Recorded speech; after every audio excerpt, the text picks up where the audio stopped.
Comenzamos esta emisión hablando de un estudio muy interesante sobre la cultura del ahorro entre los dueños de micronegocios en Colombia. Doctor Freddy Castro, gerente de la Banca de las Oportunidades. Buenas noches, bienvenido a Signo Pesos, gracias por estar aquí. ¿Qué tal, Víctor? Buenas noches, ¿cómo me le ha ido?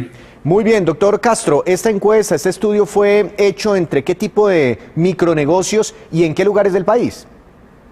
Efectivamente, mire, este es el resultado de la encuesta de micronegocios del DANE. Nosotros, el equipo de Banco de las Oportunidades, con Daniel Londoño, Álvaro Parga y Camilo Peña, hicimos la revisión y sacamos esas conclusiones. Se hicieron con micronegocios de zonas rurales y urbanas de todo el país. Es una muestra de poco más de 87.000 micronegocios. No habíamos tenido una muestra de ese tamaño y por eso revisamos qué era lo que pasaba con el ahorro. ¿Y qué es un micronegocio? O sea, puedo pensar en qué tipo de empresa o microempresario, no sé, la peluquería, el tendero de barrio. ¿Qué es un micronegocio para estos efectos? Peluquerías, tenderos de barrios, negocios de menos de 8 empleados, que son además poco más del 92% de todo el aparato productivo del país y que además en el año 2020, a propósito de la pandemia, cerraron poco más de 509.000 de esos establecimientos a propósito de lo que pasó con la actividad económica. Con la pandemia. Bueno, y entre los que quedaron abiertos, ¿qué encontraron ustedes acerca de la cultura del ahorro de esos propietarios? Pues mire, le doy un solo dato para que lo tenga en el radar. Solamente el 25%, o sea, si usted toma a 4 micronegocios, de cada 4 micronegocios solamente uno de ellos efectivamente ahorraba. En zonas rurales pasaba algo un poquito más preocupante y es que de 5 micronegocios de zonas rurales, solamente uno ahorraba, solamente el 20%. Entonces, falta promover esa cultura del ahorro y eso también es una muestra de lo que, o indica qué fue lo que pudo pasar a propósito de la pandemia, teniendo muy pocos de estos negocios preparándose para lo que viene. Pero ¿por qué no están ahorrando? De pronto el negocio no les da, no quedan excedentes luego de la operación, de los costos, etcétera, de pagar los servicios públicos, de pagarles a los demás empleados, ¿o es que no están ahorrando porque están malgastando esos excedentes? Pues en general hay muy poca cultura de ahorro. El horizonte de planeación, no solamente de los micronegocios, también de las personas, no es mayor a una semana o un mes. Y cuando uno tiene un horizonte de planeación tan corto, y además no lleva las cuentas del negocio, porque uno de los hallazgos de la encuesta de micronegocios es que más del 70% de todos los micronegocios llevan contabilidad del mismo. Cuando usted no planifica, pues claramente no saca unos recursos para lo que viene más adelante.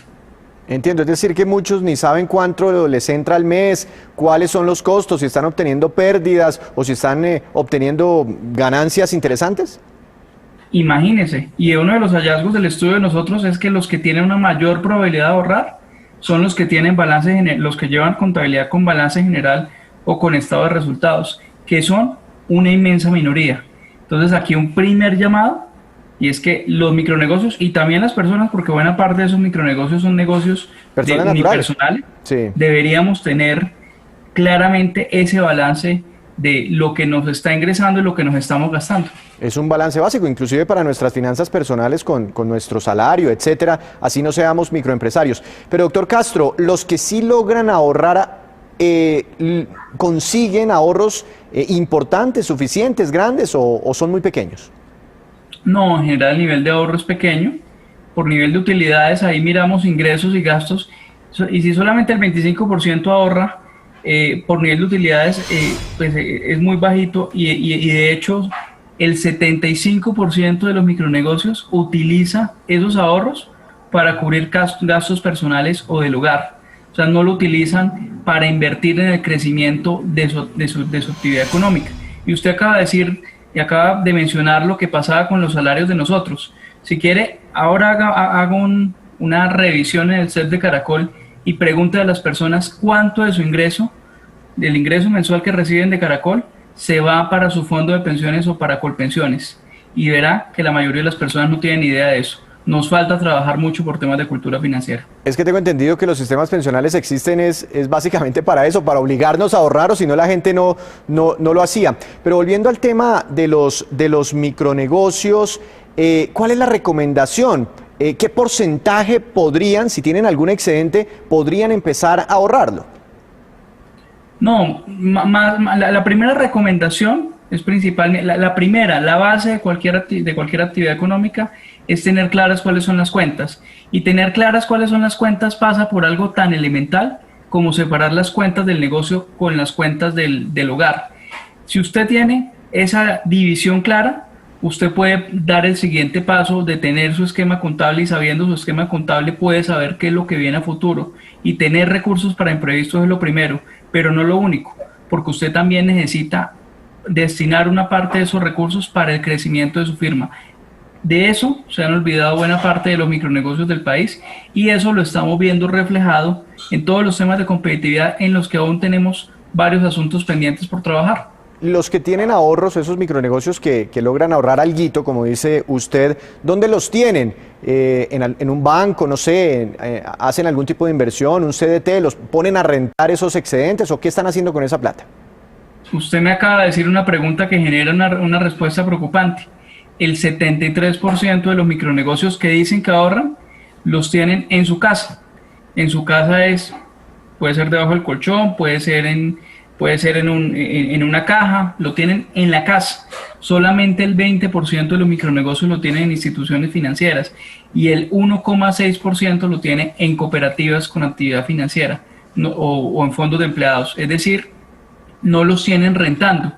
Y si usted no tiene micronegocios que pongan a rentar sus recursos, que además generen historial transaccional, porque el historial transaccional es la puerta de entrada al historial crediticio que le permite uno acceder a un crédito en condiciones más bajas que el gota a gota, usted va a decir, o podría concluir, que es muy poco probable que esos negocios crezcan en el mediano y en el largo plazo, y por eso pues se van a mantener en niveles en donde todavía tendría una oportunidad de mejora de cara a los próximos meses y a los próximos años. Además, tengo entendido que la plata debajo del colchón pues se la va chupando poco a poco con el paso del tiempo la inflación, el costo de vida. Pasa el tiempo y esa misma plata ya no vale lo mismo. Doctor Castro, ¿pero hay alguna diferenciación en la cultura de ahorro entre los antiguos comerciantes o dueños de micronegocios y los nuevos?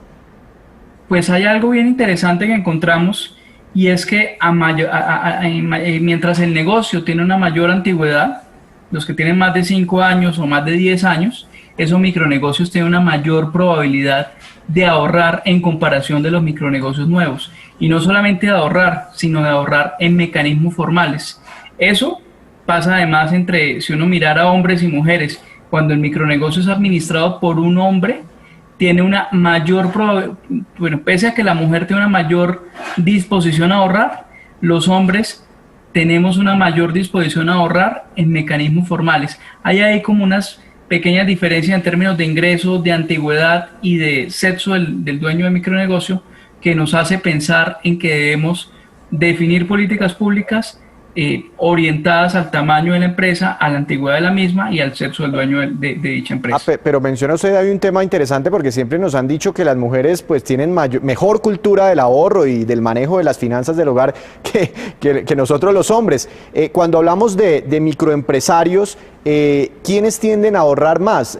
¿Los microempresarios hombres o mujeres? En general son más las mujeres las que ahorran. Sin embargo, en general los hombres, cuando ahorramos más en mecanismos formales en comparación a las mujeres.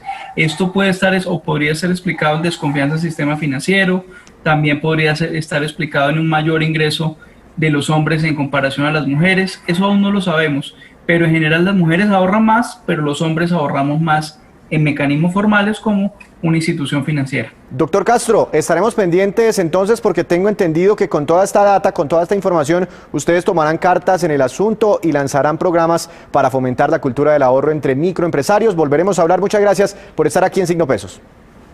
Claro que sí, Víctor, que tenga un buen día. Estamos hablando entonces del ahorro, no a nivel personal, sino a nivel de los microempresarios en nuestro país, aquellos que tienen